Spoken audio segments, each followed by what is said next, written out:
Hi, everyone. This is Eric Pennington with the Spirit of EQ, and welcome to the Spirit of EQ podcast. The episode today is about the myth of winning. Life is a journey. Spirit of EQ helps shape and guide the road ahead for individuals, leaders, teams, and organizations striving to realize their full potential through emotional intelligence. Spirit of EQ is a coaching and consulting company that assists individuals and businesses to reach their full potential by developing emotional intelligence. In business, managers and leaders recognize the value of training to develop leadership skills.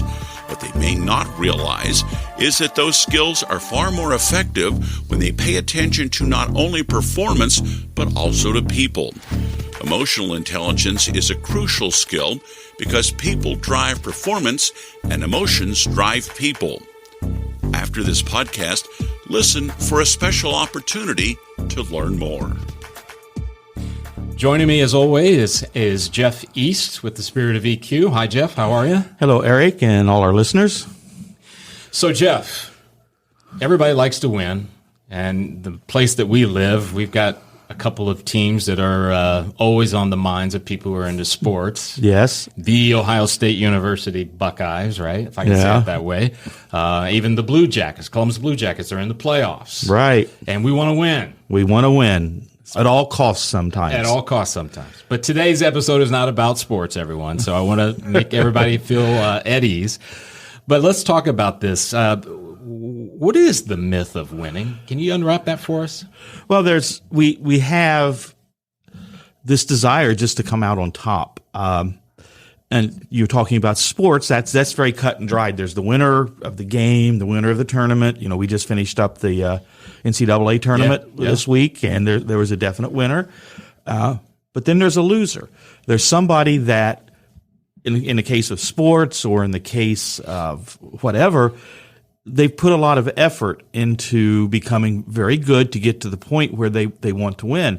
So when they lose, that effort may seem like it was wasted. They may seem like they're not worthy, that just doesn't matter. That's in sports. But when we're talking about in daily life, we have disagreements. They could be all kinds of disagreements. They could be with your spouse, with people at work. We have these unspoken disagreements like somebody cuts you off in traffic, and we're going to disagree about that. They want to be in front of me, and maybe I don't want them to be in front of them. So I like this term. We vilify the other. We make the other person in this, whatever this situation is, the evil one. And we always want to beat the evil one. We want to conquer them. So it's an everyday thing. It's just not winning a sporting event. It's just not winning a war. Right. It's everyday life. And that's where we live, is in everyday life. Yeah. So I think it's very important to understand why we want to win. And sometimes it sounds strange, the consequences of winning. Gotcha. So is this rooted around, I think everybody wants to be right, right? And maybe in some ways, maybe our brains really kind of continue to pound home a message that it's important to be right. How do we overcome that part? Because in some ways, it feels like our brain is conspiring against us. Well, we kind of go back maybe a little bit deeper. We've talked about how that part of your brain that's not real smart, the amygdala, and think about it as your threat reaction system, or TRS. It sounds like a military thing. I like that. But It's designed to protect you, to help you when you're in situations. But unfortunately, it's dumb. Okay. In a word, it's dumb. You think of the most genius person in the world, their amygdala works just like everybody else's. It has a situation, it reacts to it. So when we're in a situation that we want to win, it kind of takes over if we don't want it to. And it's tell us danger, like someone's words don't match their emotions. So there's danger. There's a subtle threat. That guy kind of urging over into your lane to try to get in front of you because, construction. Right. So that's danger. This is the one that we run into a lot. Somebody thinks they're right and we're wrong. So the amygdala thinks that is danger.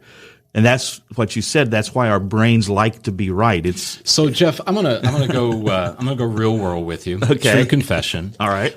This happened about a month ago, and I'm on the road, and I get a guy who's right on my tail, and I can tell he's like wanting to go, and then he makes the old "I'm going to go around you and get in front of you." Mm-hmm. And I confess, Jeff, that after he did that, I felt like I need to speed up. I'm gonna catch up to this guy, and I'm gonna get on his rear end because of what he just did to me. Is that my brain kind of urging me on a little bit? That's that part of your brain doing that. The comedian Jeff Foxworthy says if somebody does that to you, you should be allowed to get up under him, get him loose, and put him into the wall. To borrow from NASCAR terms. Okay, all that's right. that's what we want to do. Okay, so there again, true confession, and what I realized as the further I got down the road is that, Eric, what are you doing?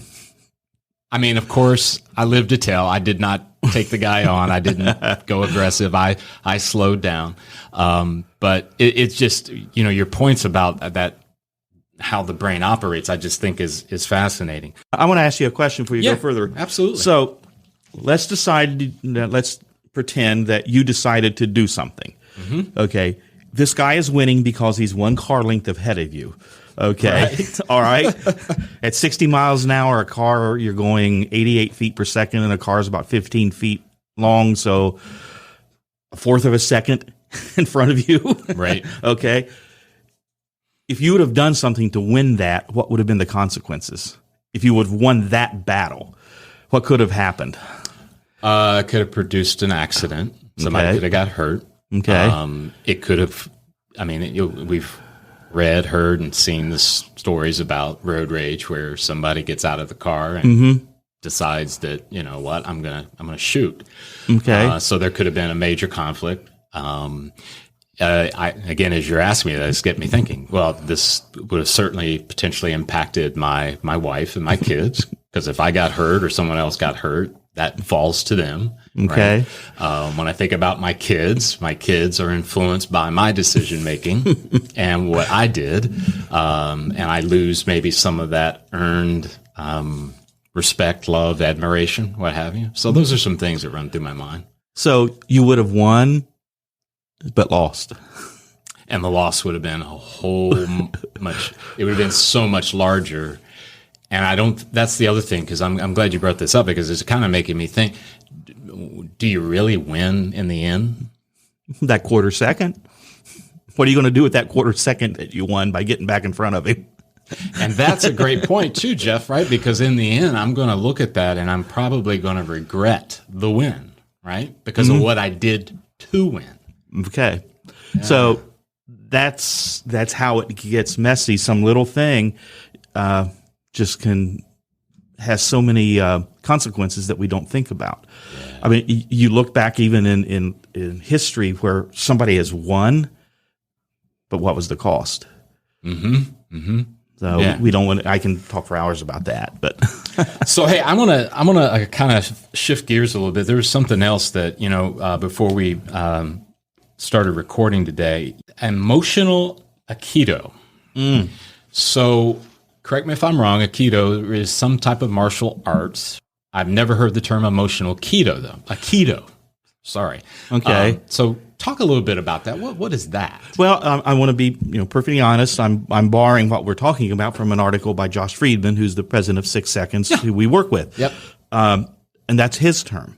Ah. And Aikido, my understanding of it is, it's the martial art where you take what the enemy is coming at you and redirect that energy for your purposes, to knock them down, to throw them into a wall. You see that, there's always in a movie where you've got the small hero going up against the big bad guy, and the big bad guy comes from him and he sidesteps and throws him. So he uses the energy from the opponent to get the result he wants. But he's not talking about doing it to damage it. You're redirecting the emotion of the conflict, and it's basically so that you can stand next to the person in this conflict, so you can both look at it more calmly. So there's 3 kind of easy steps. You can tune in, which, we talk about that a lot when we talk about emotional intelligence as far as enhanced emotional literacy is a competency we use. But tune in, what is actually causing the conflict? How are you actually feeling about it? Then you choose yourself. That's taking that 6 seconds we've talked about, and you de-escalate it, at least in yourself. And then you give yourself, you maybe give up your desire to be right. So, Jeff, though I made that somewhat colossal mistake on the road a month ago, I think as you're saying that, I kind of applied that concept because of the fact that we were not sitting here today talking about how I had a black eye and my car has been totaled. Yeah. Eventually, and I don't know how many seconds went by, but I mean, it was within maybe 15 seconds, I began to take that approach of, okay, all right, what are you really angry about? And why do you feel like that you need to do something? Isn't it a better decision to just back off? Yeah. And back off in a big way? I know those out here today and that may be listening, they're going potentially, well, I got stuff coming at me 1,000,000 miles an hour, Eric. Sometimes I don't have time to take and evaluate and do these things that you guys are talking about. What do you say to that person? Well, it's just like anything else. It's practice. You develop that practice. No matter how good you get at this, that first step is always going to be the same because, like I said, that amygdala is not very smart. That part of your brain, it has a job to do, and it's going to do it no matter what. It's going to do it. It's like smoke detector in your home. It can't tell the difference of you burning a cake in the oven or the house on fire. There's smoke, so it's going to let you know. It's been designed to do that, and that's the same way with your amygdala. It's going to let you know, but you have to have the practice of, okay, it's giving me this information. And once again, we've said it probably in just about every podcast, take that 6 seconds. Yes. Count to 10 or a couple, do something to de-escalate it. De-escalate. Yeah. That's a great point. What are some things that an individual out there could do, maybe practical examples? I know you've given a few already, through this episode. What are some other practical things that they could do to maybe be better at the idea of winning in a good way, if I can say it that way? So you might want to make an I statement. These are kind of couple counseling 101 things. I feel whatever it is. I feel that, okay, it's a work situation and you and your colleague have 2 different ways they want to go with a project, like say.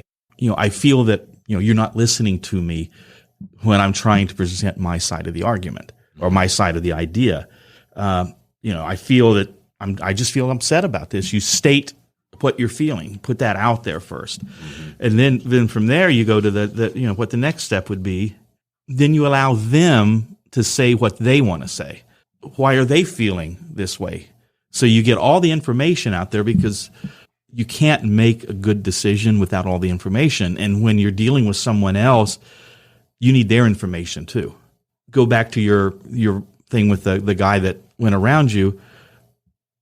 Just to pretend like you talked with him. Maybe his wife was in labor. That's why he was making that decision. I mean, obviously, you're not going to call him up on the cell phone and ask him, why did you do that? And he goes, well, my wife's having a baby. And you go, okay. But that's kind of an example. You don't know why he made the decision. And isn't that kind of just to reinforce that it's important to really know before you act? Right. Or respond? Yeah. Find out if it's a work situation, the other person might be saying something like, well, in a previous experience, this is what went wrong, or this is what worked. So you let that other person, the other part of this winning or losing, have a chance to say what they say. And then you work on it together. Then you could have a calm discussion about it where they could explain, I've had this experience happen dozens of times and we've tried the way that you're saying and it didn't quite work. But maybe I'm not really happy with how my decision was. So what can we do together to come up with the winning situation? Yeah. Yeah, that's great insight. That's great insight, Jeff. I think we've kind of established that we're basically reframing the idea of winning. And we've heard that phrase before, create a win-win type situation. And I think in the end, I mean, we're kind of painting that picture here, is that it's not always a zero-sum game, right? Right. Yeah. And I think, the most important thing is, with practice, you can choose how you want this to come out. What is the result I really want? And that's part of the emotional intelligence. I'm so glad you say that, Jeff. And I know that we've kind of touched on it in other episodes, but the idea of the practice and the work. I think as a company, we really pride ourselves in making sure that we let, whether it's small, large, or in between, that you have to be willing to put in the practice and the work. Right. This will not be, you're not going to listen to the podcast episode today and then automatically tomorrow you're going to be just awesome at it. Well, because Eric, he admitted, and I admit, I don't always do this because you can't get caught at a bad time or whatever. Right. And that should be rather liberating, I think, for all of us to understand that this is not a perfection game. Because number one, we know that, right? When nobody's perfect. I think what it is that it's just enhancing the tool that you have to manage it better. Less situations that cause me harm, less situations where there's unneeded or unnecessary conflict. It doesn't mean that it won't happen ever. It just means you're reducing the amount of that. And I think that brings a whole lot of peace, if you will, to people if they get there. So with that, Jeff, I think we're going to sign off. So thank you once again, as always. And you've been listening again to the Spirit of EQ podcast. Take care, everyone. Thank you. Thanks for subscribing and listening to the Spirit of EQ podcast with Jeff East and Eric Pennington. Spirit of EQ is a preferred partner of 6 Seconds, the Emotional Intelligence Network. 6 Seconds is a nonprofit organization researching what works in emotional intelligence. Best practices are shared through methods and tools that are global, scientific, and transformational.